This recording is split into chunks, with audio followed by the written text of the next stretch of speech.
പ്രധാനമന്ത്രി നരേന്ദ്രമോദി തലസ്ഥാനത്ത് ബി.ജെ.പി. പരിപാടിയിൽ അരങ്ങ് തകർത്തപ്പോൾ ചില ക്യാമറ കണ്ണുകൾ ആ ദൃശ്യം കൃത്യമായി പകർത്തി. വേദിയുടെ ഇടത്തെ മൂലയിൽ ആരാലും ശ്രദ്ധിക്കപ്പെടാതെ നിൽക്കുന്നു നമ്മുടെ ആർ ശ്രീലേഖ IPS എന്ന മുൻ പോലീസ് മേധാവി. ബി.ജെ.പി. കൊട്ടിഘോഷിച്ച് പച്ച പരവതാനി വിരിച്ചാണ് ശ്രീലേഖയെ സ്വാഗതം ചെയ്തത്. പിന്നാലെ അവർ ബി.ജെ.പി. സ്ഥാനാർത്ഥിയായി. ജയിച്ചാൽ മേയർ കുപ്പായമായിരുന്നു ഓഫർ. എന്നാൽ പാലം കടന്നപ്പോൾ കൂരായണ എന്ന് പറഞ്ഞതുപോലെ ബി.ജെ.പി. ഒരു ദയാദാക്ഷിണ്യവുമില്ലാതെ ശ്രീലേഖയെ തേച്ചു. ഭരണം പിടിച്ചപ്പോൾ വി രാജേഷ് തലസ്ഥാനത്ത് മേയർ കുപ്പായത്തിലിരുന്നു. മോദി തലസ്ഥാനത്ത് എത്തിയപ്പോൾ അടുത്തൊരു സീറ്റ്, അല്പം കുശലം പറയൽ, ഇതൊക്കെ ശ്രീലേഖ ആഗ്രഹിച്ചിരുന്നു. എന്നാൽ സംഭവിച്ചത് മറ്റൊന്നാണ്. ആദ്യം ഈ വീഡിയോ കണ്ടു നോക്കാം.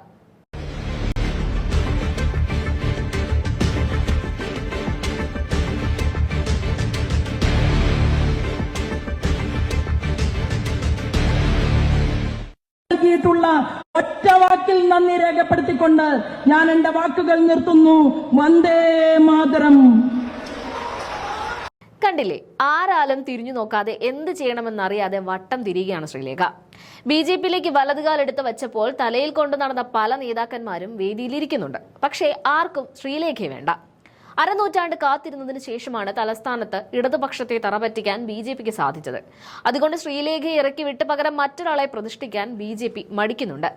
മേയർ കുപ്പായം നഷ്ടമായതിനു പിന്നാലെ ബി.ജെ.പിയെ തുടർച്ചയായി വെട്ടിലാക്കുകയാണ് ശാസ്തമംഗലം വാർഡ് കൌൺസിലർ കൂടിയായ ആർ ശ്രീലേഖ.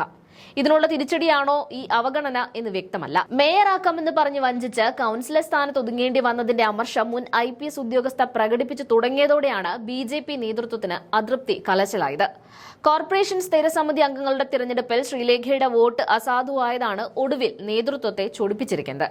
ഇത് മനഃപൂർവ്വമല്ലെന്ന് വിലയിരുത്തുമ്പോഴും കൌൺസിലറായി സത്യപ്രതിജ്ഞ ചെയ്തതു മുതൽ പാർട്ടിയെ വെട്ടിലാക്കുന്ന നടപടികളാണ് ശ്രീലേഖയുടെ ഭാഗത്തുനിന്നുണ്ടാകുന്നതെന്നാണ് ബി.ജെ.പിക്കുള്ളിലെ ഒരു വിഭാഗത്തിന്റെ ആരോപണം. നഗരാസൂത്രണ സമിതി അംഗങ്ങളുടെ തെരഞ്ഞെടുപ്പിൽ വോട്ട് രേഖപ്പെടുന്ന സ്ലിപ്പിൽ ഒപ്പിടാത്തതാണ് ശ്രീലേഖയുടെ വോട്ട് അസാധുവാകുവാൻ കാരണം. വോട്ട് ചെയ്യേണ്ട രീതിയെക്കുറിച്ച് പാർട്ടി കൌൺസിലർമാർക്കായി ആദ്യം നടത്തിയ ക്ലാസിൽ ശ്രീലേഖ പങ്കെടുത്തിരുന്നില്ലെന്ന് നേതാക്കൾ അറിയിച്ചു. ഇത്തരത്തിൽ വോട്ടിംഗ് ക്ലാസിൽ പങ്കെടുക്കാതെ വോട്ട് അസാധുവാക്കിയതിൽ അമർഷമുള്ളവർ പാർട്ടി ജില്ലാ നേതൃത്വത്തിലുണ്ട്. ശ്രീലേഖയുടെ നടപടികളിൽ ഒന്നും പാർട്ടി സംസ്ഥാന ജില്ലാ നേതൃത്വങ്ങൾ പരസ്യമായി പ്രതികരിച്ചിട്ടില്ലെങ്കിലും ജില്ലയിൽ മാത്രമല്ല സംസ്ഥാന നേതൃത്വത്തിനും അതൃപ്തി കനക്കുന്നുവെന്നാണ് പുറത്തുവരുന്ന വിവരം. ബി.ജെ.പിയിൽ നിന്ന് പുറത്തേക്ക് പോകാനുള്ള തയ്യാറെടുപ്പുകൾ ശ്രീലേഖ നടത്തി കഴിഞ്ഞിട്ടുണ്ടെന്ന് പറയുന്നുണ്ട്.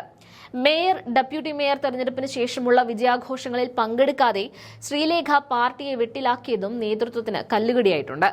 മേയർ സ്ഥാനാർത്ഥിയായി മത്സരിപ്പിക്കാത്തതിലുള്ള അമർഷമാണെന്ന് ബോധ്യപ്പെട്ടതിന്റെ അടിസ്ഥാനത്തിൽ മേയറും ഡെപ്യൂട്ടി മേയർ GS ആശാനാഥും വീട്ടിലെത്തി ശ്രീലേഖയെ അനുനയിപ്പിച്ചുവെങ്കിലും ശാസ്തമംഗലം കൌൺസിലറാകാൻ വേണ്ടിയാണോ തന്നെ മത്സരിപ്പിച്ചതെന്ന തോന്നലും മേയർ സ്ഥാനം പറഞ്ഞ് തിരഞ്ഞെടുപ്പിന് ഇറക്കിയെന്ന രോഷവും ശ്രീലേഖയ്ക്കുണ്ട്.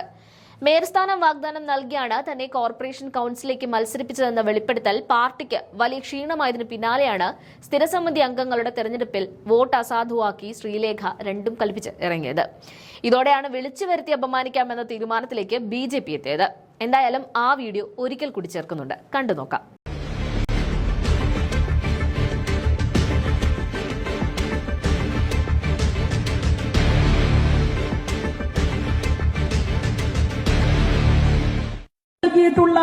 ഒറ്റ വാക്കിൽ നന്ദി രേഖപ്പെടുത്തിക്കൊണ്ട് ഞാൻ എന്റെ വാക്കുകൾ നിർത്തുന്നു.